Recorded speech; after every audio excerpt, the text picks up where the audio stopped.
केजरीवाल के खिलाफ अदालत में केस दायर, 17 फरवरी को पेश होने का नोटिस।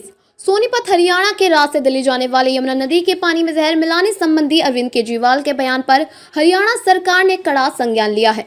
हरियाणा सरकार ने आपदा प्रबंधन अधिनियम की धारा 2D और 54 के तहत दिल्ली के पूर्व मुख्यमंत्री अरविंद केजरीवाल के विरुद्ध सोनीपत के CJM नेहा गोयल की अदालत में केस दायर किया है।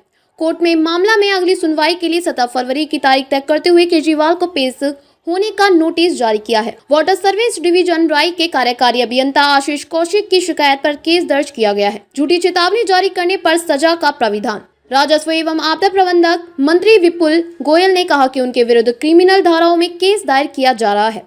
आपदा प्रबंधन अधिनियम 2005 की धारा 2D में आपदा को परिभाषित किया गया है, जबकि धारा 54 के तहत झूठी चेतावनी जारी करने पर सजा का प्राविधान है। कोई व्यक्ति ऐसे मामलों में झूठी अफवाह फैलाता है तो उसे 1 साल तक जेल या जुर्माना अथवा दोनों हो सकते हैं। संबंधित व्यक्ति की वजह से किसी दूसरे को नुकसान होता है तो आरोपित को 2 साल तक सजा का प्राविधान आपदा प्रबंधन अधिनियम में है। चुनाव आयोग भी केजरीवाल के खिलाफ कड़ा संज्ञान लेगा।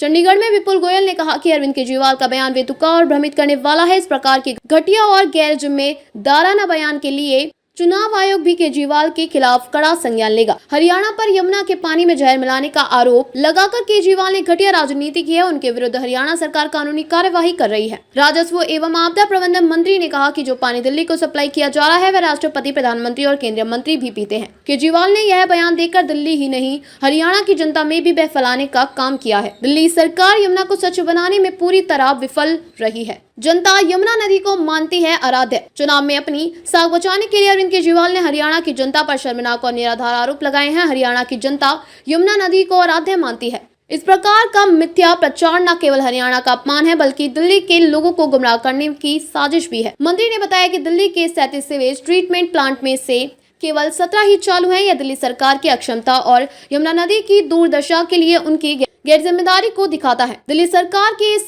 कुप्रबंधन से न केवल दिल्ली के लोग बल्कि हरियाणा की फरीदाबाद, पलवल, सोनीपत और नूंह जिलों के लोग भी प्रभावित हो रहे हैं।